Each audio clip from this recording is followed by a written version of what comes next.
Welcome back to the Bloom Room. My name is Chantel. The video today is going to be a bit requested. Last week I did a poll and I asked which topic would you guys rather learn about, and surprisingly you guys chose spirit guides, angels, and ancestors unanimously. So today's video, spirit guides, angels, ancestors, what are they, how are they different, and how can we connect with them? So when it comes to spirit guides, angels, and ancestors, all of these are encompassed in basically your soul council, your spiritual council. They are a group of exalted souls which are here to offer us assistance and guidance. And when I say exalted, I basically mean of a higher frequency, of a higher consciousness. And that is why they're able to, have a role to help guide us in our path. They are universal consciousness focused through spirit. And so honestly, they are, the highest form of energy that we can connect with and consult with and help our paths a little bit easier. So first, let's talk about a spirit guide. What is a spirit guide? Spirit guides are different in certain ways from an angel and an ancestor. And so basically a spirit guide is a spiritual being that is here to help you at any time and for any length of time. These energies are positive in nature and they are here to assist us in some way or another. I think the difference between a spirit guide and an angel is that a spirit guide is more personal to us. I think that just in the same way as when we're born and incarnated on earth, if you believe in reincarnation, that we choose the life and the struggles and the traumas, and we choose and we know the lessons we're going to have to deal with. I think in the same way, a spirit guide is here for us for those exact reasons, and they choose us in a way, or are chosen for us. So a spirit guide is a soul that is evolved enough and that is now expanded enough energetically and consciously so that they have a role to help us on our path now. Spirit guides have incarnated as humans, which is why they are seen as such a personal thing. They're kind of seen as like a friend, but here to offer unconditional love and guidance. And since they have incarnated on this path, they understand the human experience. They offer us a level of non-judgment, and they work with us a little bit more directly than an angel or an ancestor would.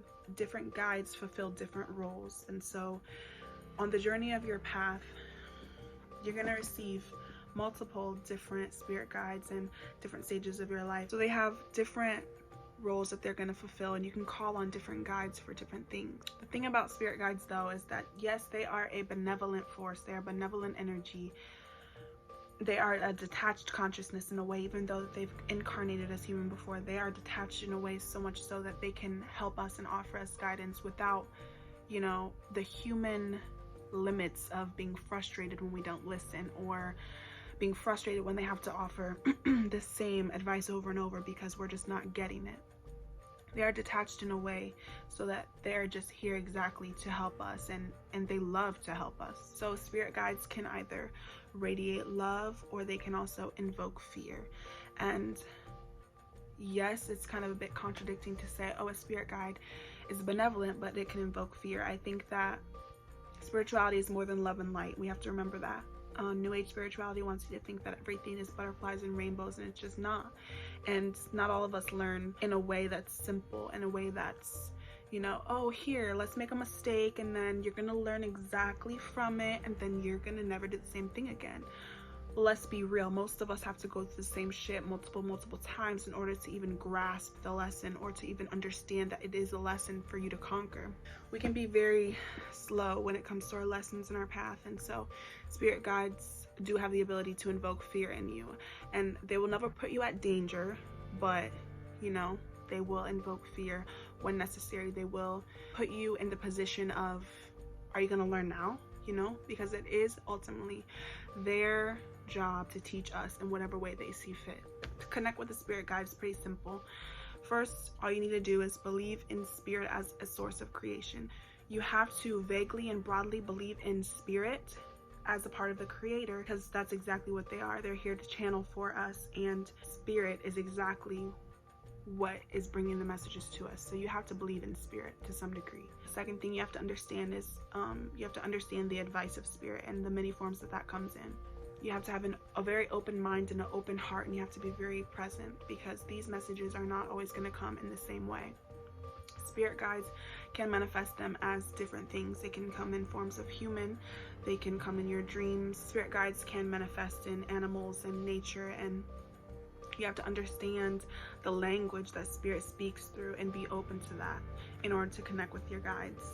And lastly, you just have to want to connect, honestly, and that's one of the most major keys when it comes to connecting with your guides, ancestors, and angels, is you have to have a deep desire to connect. And as long as you have that desire, you can do guided meditations to meet your spirit guides, you can do hypnosis to meet your spirit guides.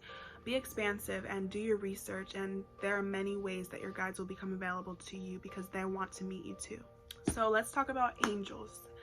An angel or a guardian angel is, the definition is basically, it can be any being on the angelic hierarchy. And I'm not going to go too deep into the angelic hierarchy because I think it deals a lot with more religion. But there are 9 different types of angels with different purposes. At the highest, love and light, and at the lowest, offering us guidance on our path. And by lowest, I mean lowest frequency. I mean the closest to us and the closest to earth. Number 8 would be an archangel, which are very common, becoming popular in the spiritual community. And below number 8 is number 9, which would be an angel or guardian angel. And these are the angels of serviceship and of guardianship. And under these angels are humankind. So don't be confused, because angels actually still have a completely different frequency than us, such a higher frequency than us that they can't communicate in the same ways that a guide can. But when it comes to comparison, they are the closest to us in comparison to all the other angels. That's what we're going to focus on more. I don't want to get into archangels too much, but let's just talk about it a little bit just for the sake of knowledge. When you're talking about an archangel and you translate that, an archangel literally means the main angel. So these angels are, you know, at the seat of God, and they are responsible for carrying out and helping complete missions, and they're basically God's emissaries. They are considered God's most important messengers, and each archangel has a particular dominant area that they are, you know, called to help us with. And so calling on specific archangels is popular in the spiritual community. It is not something that I do because I don't feel a connection with them. I don't feel a calling to them, but I know that a lot of people do. So I would just say use your discernment, decide if that's something that you want to, you know, use to your advantage, or if you would just rather pray to your angels and your guides. And then a guardian angel is said to be an angel that is assigned to you at birth and there to help you throughout your whole life. And a guardian angel can be an ancestor, but that's the difference between a guardian angel and regular angels. The regular angels that are offered to us, they are less personal in the way that a spirit guide and a guardian angel is there for you throughout your whole life and is there for you. I think that angels, when we pray to them, when we call on them, they are not assigned to us, and they are not, although I refer to them as my angels when I'm praying and connecting with them, I think that all the angels are here at demand, on demand, whenever you need them, and whatever you need them for, they know to come to you, and they know to come to your sister or across the country to someone in need. And I think that they are, in essence, very free in that way. They're not connected or binded to you, yet they are ultimately always there for you when you need them. So angels, they watch over the spiritual bodily life of man. They watch over earth, and they divert you from danger, whether that be putting a message in your head or making you take a different route home one day. Angels communicate in very different ways than a spirit guide, in less direct ways, because of, like I said, they are on a different frequency, and so we will not receive direct messages from angels as we would guides. Most of the time it's going to be mental downloads or channeled messages when it comes to the wisdom that they have to provide, and it's always going to come in your own words, because angels are messengers of God. And so ultimately there's no way that we can understand, you know, the language of God. So it will always be communicated and broken down in a way that you might think these are my own thoughts, but you might think, where is this coming from? You know what I mean? They're going to come in your dreams a lot. They're operating on a different frequency, and coming into your dreams is a way that they can definitely communicate with you. They comfort you and they conduct rescues, like I said. They interfere a lot, but in very subtle ways to which you may not even know that it's an angel helping you out. The difference between angels and guides, the way that you can discern between, is this an angel or is this a guide, is that, like I said, the frequency of an angel is so much higher than that of ours. They have never incarnated as human, and it's their job, you know, in the heavenly realm to watch over earth and be here for us. And so the way that you're gonna know that it's an angel you're dealing with is by the energy. They have a strong, profound energy to them, and it's just pure love and light. You know, there's no human qualities about it. And when you connect with an angel, you're gonna know because of that. When it comes to angels, it's less of like a conversation that you're gonna have with them. That's not gonna be the connection that happens typically, but you're gonna know that they're angels, and you're gonna know the message that they're bringing because of the energy behind it, and it's just so powerful. So when it comes to connecting with your angels, it's really important for you to stay aware of any physical sensations, and especially pay attention to any energetic sensations. You're gonna know the energy when you feel it. It's literally just like the highest vibration of love, and you're gonna know the distinction. The most important thing though is to stay aware of your surroundings whenever you're trying to communicate with your angels, because it might not be an animal, it might not be in human form, but it's going to be all of your surroundings. And I think that to communicate with your angels is a privilege, and so you have to have a level of awareness and presence in order to see that this is what's happening. In the same way, you have to stay open to the signs of the universe through your spirit guides and through nature. Angels communicate in a very, very subtle way. One of the most popular ways that's gaining like a lot of attention recently is through angel numbers. When you see a repeating number, 111, 333, 1111, these are angel numbers, and these are signs that your angels are trying to communicate with you. And you can go a little deeper and look into the numerology of it and look up the specific numbers and what they mean for you. My angel number is 333. I've been seeing that number for years and years and years now, and that's kind of how a lot of people start in their path. They start seeing the repeating numbers, and I bet you $1 trillion the first time you see it, you're going to start seeing it so much after. And I see it as a confirmation, and I see it as a reminder to stay present and remind yourself that your angels are here. They're trying to communicate with you. So the more you see it, the more aligned you are, essentially. Another way that angels will communicate with you is through songs. If you're going through something in your life and your music's on shuffle, or you're in the car or in a store, you know, the most subtle things, and you notice a song that's coming on that seems like it's speaking to you, this is your angels trying to communicate a message, trying to give you reassurance or guidance or comfort. Comfort is a major thing that angels are here to assist you with. So when it comes to connecting with your angels, just make sure that you are staying focused and you are staying present and open to the smallest subtle things. And the last way that you can ask to communicate with your angels, or ask your angels to communicate with you, is to pray before bed and ask your angels to visit you in your dreams and give you a sign. You will receive the sign, you will receive the dream, you will see the numbers, you will hear the song. All you need to do is want to connect and have that loving desire. Let's talk about ancestors. We all know typically what an ancestor is, but in spirituality and when we want to connect and do ancestor work, an ancestor is connected to you through your genetic DNA, through your genetic memory. We are inherently connected to our ancestors. Ancestors assist in repairing scarring, energetic scarring, and mental scarring from generational trauma. Generational trauma is basically lessons, cycles, karmic patterns that typically everyone in your lineage has to deal with. Your parents dealt with it, their parents dealt with it, and everyone before them. It is a pattern, a cycle, and a lesson that continues to be struggled with in your family, in your lineage, until someone breaks the cycle by healing the generational trauma. The difference between an ancestor and a guide and an angel is that ancestors are more interactive. So while guides and angels are here to give you guidance and give you comfort, there's nothing really that you can offer them. When it comes to ancestors, you have a lot that you can offer them because you're working with them more. It's less of like a I'm receiving, but you are giving as well, because when you're healing generational trauma, you're not only doing so for the future generations, but when you heal generational trauma and scarring in your genetic DNA, you are healing the past generations as well. You are healing your ancestors, and you are helping them as well. Energy is never destroyed nor created, and so in that way you are still helping them. So whether you realize it or not, you come from a long line of herbalists, of healers, of midwives, of artists. Like, you are a direct descendant of visionaries and geniuses, and their ancient knowing, everything that they've learned, everything that they were, resonates in you, in your DNA, in your heart, and in your soul.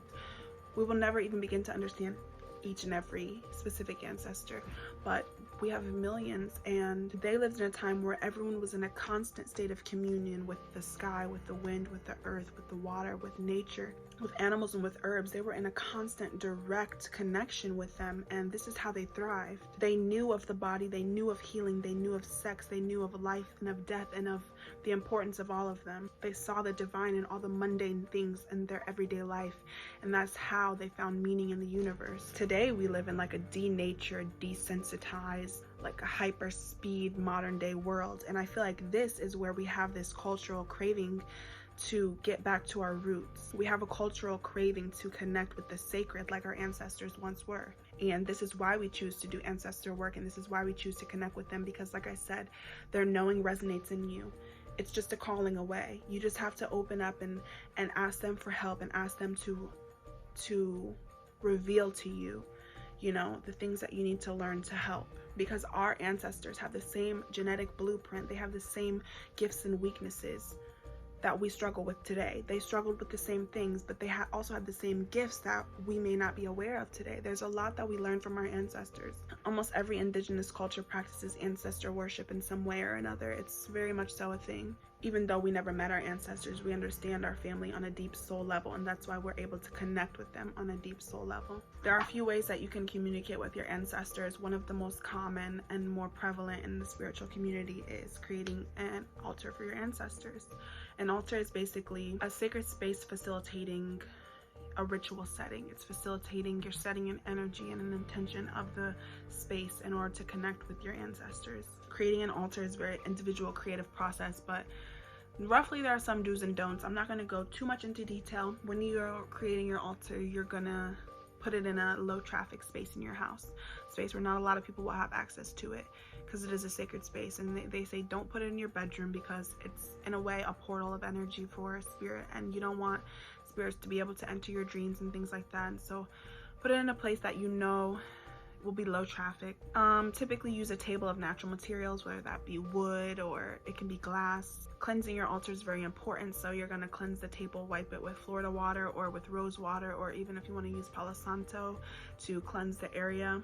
You're going to say a prayer over your altar before setting your altar to set the intention of it being a sacred space to connect with your ancestors. You have to be very specific when it comes to dealing with spirits, which is why you should not do this if you're not 100% completely in tune and connected to your discernment. So always create an intention, say a prayer over your table, setting the intention of this is a safe, sacred space to where I can connect with my ancestors. Finding a cloth to cover your table, I would say use a cloth that is indicative of your culture. If you don't have anything like that, a white cloth is fine. You're going to place on your altar pictures or items of your deceased relatives. This is the most common thing that you'll see, is pictures of family members that have passed away or items of theirs. You're also going to work with the elements. You're going to need fire. You're going to need a candle. You're going to need water, which would be like a bowl of water. You're going to need earth, which would be a crystal, a rock, a gemstone, and you're going to need air, which would be an incense, you know, with an incense holder. It's important to have all four elements when you're trying to connect beyond the physical earthly realm. Another way to connect with your ancestors through your altar even is through offerings. And an offering is like a global concept. It's found in many spiritual traditions. There's many ways to reflect this gesture of showing respect and acknowledging the energy of your ancestors. Why offerings work is because when you are giving an offering, the energy of giving opens the pathway to receiving. So whatever it is you're trying to receive, wisdom, signs, dreams, knowledge of your ancestors, whatever you're trying to receive, by offering and by giving, you're opening up the pathway to receive then. So making an offering on your altar can look like picking flowers and putting it on the altar. It can look like oftentimes leaving a small amount of food at mealtime, food that you know your ancestors enjoyed, or food from your culture, leaving just a small amount, leaving a cup of black coffee. When it comes to perishable items like that, or fruit even, the thing is you're going to have to replace it daily. So you're going to leave one offering a day and then replace it again the next day, obviously, so it doesn't go bad. An offering can look like a prayer at your altar. It can look like leaving items of pleasures. If you know your ancestors enjoyed cigars or cigarettes or alcohol, The thing about these ones though are that you have to be careful and use your discernment. If one of your generational traumas to heal is alcoholism or addiction, obviously you wouldn't want to use these things, so be careful and use your discernment when it comes to those. But when it comes to items of pleasure, if you know that your ancestors enjoyed a cigar here and there, or they enjoyed a drink, like it's okay to leave those types of things of pleasure. You could leave jewelry or family items from your lineage as well on the altar. And then the last most important way that you can connect with your ancestors is by learning about them through your genealogy, through things like ancestry.com, and also learning about them through your feelings, because we channel a lot in our lives, and a lot of our feelings are not our own, and we need to learn our discernment and learn when it is an opportunity to heal, not only for you, but to learn when you're healing for your ancestors. So this means being really open to your feelings. It means recognizing the patterns, because recognizing the patterns, okay, this is something my mom struggled with, this is something my parents struggled with, and my grandma, and recognizing those patterns are opportunities to heal your genetic trauma and your generational trauma. And like I said, ultimately, the importance of this is very strong, because when you're healing trauma, you're not only helping you, but you're helping future generations, but you're helping past generations. And not, obviously, you're not coming to this earth to be a savior. You're not perfect. You're not going to heal everything. But even if you're healing one generational trauma or one pattern in your family, you are the end of that cycle. And being the end of the cycle is so powerful, because that's less work for your future generations, your children, to have to do. Important to do our part, when it comes to healing for our family and for our past. Whenever you have these feelings, do you want to turn to drugs? Do you want to turn to alcohol? Do you want to turn to violence or sex? Take note of these things, because they can be generational traumas and patterns that are waiting for you to figure out and to help to heal, one step at a time. So that is it. That is all about angels, ancestors, and spirit guides. I hope that you guys are able to take this information, research more on your own, and learn how to connect to your personal spirit council. And yeah, just remember that all of these things, all of these energies are here to help you. And not only are they here, but they love to, and they can't wait to, and they are readily available to you at any time you need. So I hope that you realize how supported and loved you really are on an energetic, spiritual level, and that you can use these energies to the best of your ability. So thanks for watching, and I'll see you guys in the next video.